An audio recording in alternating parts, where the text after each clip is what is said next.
श्रीमती आरती राव।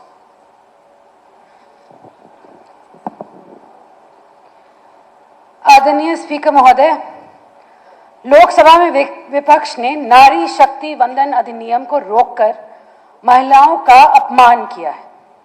आज भारत का हर एक नागरिक देख रहा है कि कैसे भारत की नारी शक्ति की उड़ान को रोक दिया गया, उनके सपनों को बेरहमी से कुचल दिया गया। हमारे प्रधानमंत्री श्री नरेंद्र मोदी जी के भरसक प्रयास के बावजूद हम सफल नहीं हो पाए। नारी शक्ति वंदन अधिनियम में संशोधन नहीं हो पाया। मोदी जी ने कहा कि नारी सब भूल जाती है लेकिन अपना अपमान कभी नहीं भूलती। महिला आरक्षण का विरोध करके जो पाप विपक्ष ने किया है उसकी सजा उन्हें जरूर मिलेगी। इन विपक्षी दलों ने संविधान निर्माताओं की भावनाओं का भी अपमान किया है। जनता द्वारा इसकी सजा भी उनको जरूर मिलेगी। स्पीकर महोदय, आधुनिक समय में महिलाएं हर क्षेत्र में अपनी काबिलियत से नई पहचान ही नहीं बना रही बल्कि लोहा मनवा रही। आज वे डॉक्टर, पुलिस फोर्स में, एजुकेशन में, scientist, technology, medicine, engineering, space और बिजनेस जैसे क्षेत्रों में पुरुषों के साथ कदम से कदम मिलाकर चल रही हैं, बल्कि कई जगह उनसे आगे भी बढ़ रही हैं। आज देश की बेटियां स्टार्टअप चला रही हैं, साइंटिस्ट बन रही हैं और अपने काम से देश का नाम रोशन कर रही हैं। हमें ऐसी होनहार और आगे बढ़ने वाली महिलाओं पर गर्व है। नारी पूरे परिवार और समाज की नींव है। एक शिक्षित और सम्मानित महिला पूरे परिवार को संस्कार और शिक्षा देती है, जिससे एक मजबूत समाज और राष्ट्र का निर्माण होता है। प्रधानमंत्री जी की योजनाओं ने महिलाओं का जीवन बेहतर बनाया है और उन्हें आगे बढ़ने का मौका दिया है।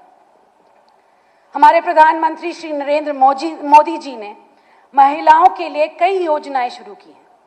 बेटी बचाओ बेटी पढ़ाओ, सुकन्या समृद्धि योजना, प्रधानमंत्री उज्ज्वला योजना, प्रधानमंत्री जन धन योजना और प्रधानमंत्री मुद्रा योजना जैसी योजनाओं ने महिलाओं के जीवन में बड़ा बदलाव लाने का काम किया है। इसके साथ ही सरकार ने महिलाओं के विकास के लिए कई अहम कदम उठाए हैं। डिफेंस सर्विसेज, सैनिक स्कूल, नेशनल डिफेंस एकेडमी में महिलाओं को अवसर देकर उन्हें आगे बढ़ने का मौका दिया है। स्पीकर महोदय, माननीय प्रधानमंत्री जी के मार्गदर्शन और मुख्यमंत्री श्री नायब सिंह सैनी जी के नेतृत्व में हरियाणा सरकार महिलाओं को मजबूत बनाने के लिए लगातार काम कर रही है। पंचायती राज में महिलाओं को 50% भागीदारी दी गई है। लखपति दीदी और दीनदयाल लाडो लक्ष्मी योजना जैसी योजनाओं से महिलाओं को आर्थिक मदद और सुरक्षा मिल रही है। साथ ही गरीब महिलाओं को 50 रुपए में गैस सिलेंडर भी दिया जा रहा है। मुख्यमंत्री जी ने लिंग अनुपात का भी बेहतरी होने की भी बात की है। मैं एमएमआर की भी बात करना चाहती हूँ, मदर मोर्टालिटी रेट। आज ये 89 पर है, जो पिछले साल से 25 अंक कम है और हमारे हरियाणा सरकार को भारत सरकार की तरफ से 150 करोड़ रुपए दिए जा रहे हैं, क्योंकि हम 20 अंक से भी ज्यादा कम लेकर आए हैं मदर मोर्टालिटी रेट को आज के दिन। स्पीकर महोदय, हमारे माननीय प्रधानमंत्री जी ने पिछले 12 वर्षों में महिलाओं के सम्मान और अधिकारों के लिए लगातार काम किया है। इसी दिशा में नारी शक्ति वंदन अधिनियम एक बड़ा कदम है। ये कानून 223 में संसद में पास हुआ था और 234 में लागू होना था, लेकिन प्रधानमंत्री जी इसे 2029 में लागू करना चाहते थे। इसी उद्देश्य से 16 से 18 अप्रैल को संसद का विशेष सत्र बुलाकर इसमें बदलाव का विधेयक लाया गया, लेकिन दुर्भाग्य की बात है कि विपक्ष ने इस ऐतिहासिक अवसर को निजी स्वार्थों की भेंट चढ़ा दिया। कुछ राजनीतिक दलों ने बहाना बनाकर और गलत बातें फैलाकर इस प्रक्रिया को रोकने की कोशिश की। कोई धर्म के नाम पर आरक्षण की बात करता है तो कोई क्षेत्र के नाम पर लोगों को बांटने की कोशिश करता है। लेकिन सच ये है कि ये सब राजनीतिक स्वार्थ और सत्ता पाने की सोच का हिस्सा है। माननीय अध्यक्ष जी, 2024 में महिलाओं ने 65.78% वोट डाला था।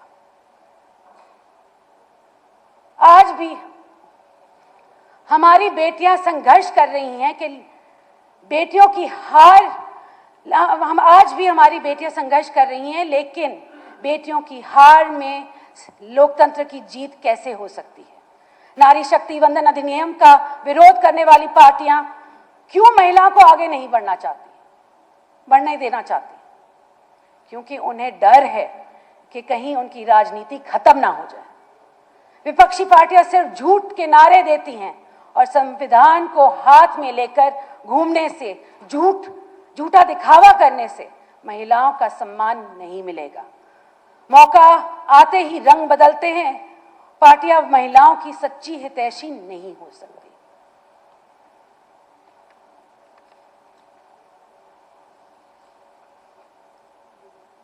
स्पीकर साहब,